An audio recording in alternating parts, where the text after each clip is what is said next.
Hello friends, আমার ছোট্ট mini ব্লগে সবাইকে স্বাগত। আমি পাপিয়া বাঁকুড়া থেকে। চলো আজকে কী করলাম সকাল থেকে দুপুর পর্যন্ত তোমাদের সেইটুকু শেয়ার করি। দেখো, সকালে চান টান পুজো সেরে চলে গেলাম সবজি বাজারে। সে এক বাগ সবজি বাজার নিয়ে চলে এলাম। সেগুলো এনে তো বাগিয়ে রাখতে হবে, না হলে আমার এক সপ্তাহ যাবে কী করে বলো? তাহলে তো নষ্ট হবে। তাই জন্য দেখো এক বালতি জলে সব কিছু ধুয়ে নিলাম। এদিকে দেখো মাশরুম বটমগুলো এনেছি। কারা কারা পছন্দ করো বটম অবশ্যই কমেন্ট করে জানিও, আমাদের তো হেভি লাগে। এদিকে দেখো মাছও এনেছিলাম সবজির সাথে, সে সবজি সাথে বাগিয়ে দিলাম মাছগুলো ধুয়ে রেখে দিতে হবে মাছগুলো, কারণ একদিন আমার এগুলো শেষ হবে না। আমার এইগুলো 2-3 দিন চলে যাবে, মানে 3টে মানুষ 2-3 দিন চলে যাবে আমার ওইগুলো। আবার রাখলে তখন সপ্তাহের মধ্যে যদি শেষ হয়ে যায় তখন আবার আনা যাবে। মাছ বাজারে সেরকম ছিল না, তার জন্য কম করে মাছ এনেছিলাম। এদিকে ভাতের জলটা চাপিয়ে দিয়েছিলাম। দেরি হয়ে গেলে বলো, বাজারে গেলে তো এমনিতেই একটু লেট হয় বলো, আর তার জন্য দেখো এদিকে আগে ভাতের জল চাপিয়ে দিই। এসে কিন্তু জামাটাও এখনও ছাড়া হয়নি, ভাবলাম আগে রান্নাটা সেরে নিই, তারপর না হয় জামাটা ছাড়বো। এমনিতেই গরম লাগে রান্নাঘরে, তার জন্য ভাবলাম আগে রান্নাটা সেরে নিই। এদিকে লাউ শাক এনেছিলাম, লাউ শাকগুলো অর্ধেকগুলো করেছিলাম আর অর্ধেকগুলো রেখে দিয়েছিলাম। টাটকা লাউ শাক আগে, তার জন্য আগে ভাজলাম।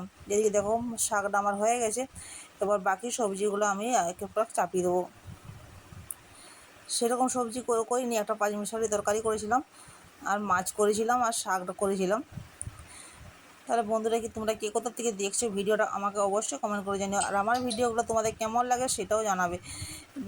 দেখতে পাচ্ছ এদিকে রাঁধতে দেরি হয়ে গেছে বলে একদিকে রাঁধছি আর একদিকে কড়াইয়ে দিচ্ছি, কারণ দেরি করে করলে আলাদা আলাদা করলে অনেকটা লেট হয়ে যাবে। যদি পেঁয়াজ রসুন ছাড়ায় তারপর রান্না চাপাই, আমার অনেকটাই লেট হয়ে যাবে। তাই জন্য গরমের জন্য দেখো একদিকে চাপাচ্ছি একদিকে কাটছি। দাঁড়িয়ে দাঁড়িয়ে কাটলে অতটা অসুবিধা হয় না, উপরে বসে কাটলে বেশি অসুবিধা হয়। তাই জন্য ছুরি আমি বেশিরভাগ কাঁচু দিয়ে কাটি পেঁয়াজ রসুনগুলো।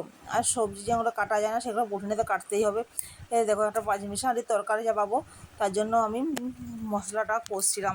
এদিকে দেখো বেশ কিছু বাটা মশলা সেরকম দিইনি, শুধু পেঁয়াজ কুচি আর রসুন কুচি দিয়েছিলাম তেলে দিয়ে। দেখো সব রকম সবজিগুলো দিয়ে চাপিয়ে দিচ্ছি। সব রকম সবজি, লাল ডাঁটা এখন বেরিয়েছে, লাল ডাঁটার সাথে সব রকম পটল আলু ঝিঙে ঢ্যাঁড়স যা ছিল সব রকম সবজি দিয়ে চাপিয়ে দিয়েছিলাম।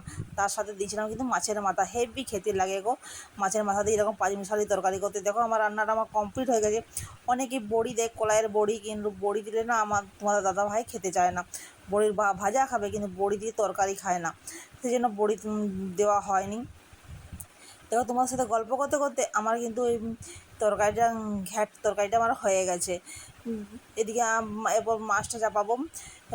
এদিকে কুকারে কিন্তু আমি ছেলের জন্য ডালও চাপিয়ে দিয়েছিলাম, কারণ মাছের মাথা দিয়ে ডাল করবো। মাথাটা ছিল, তাহলে আমার ভাবলাম একটু মাছের মাথা দিয়ে ডাল করি, মুগের ডাল।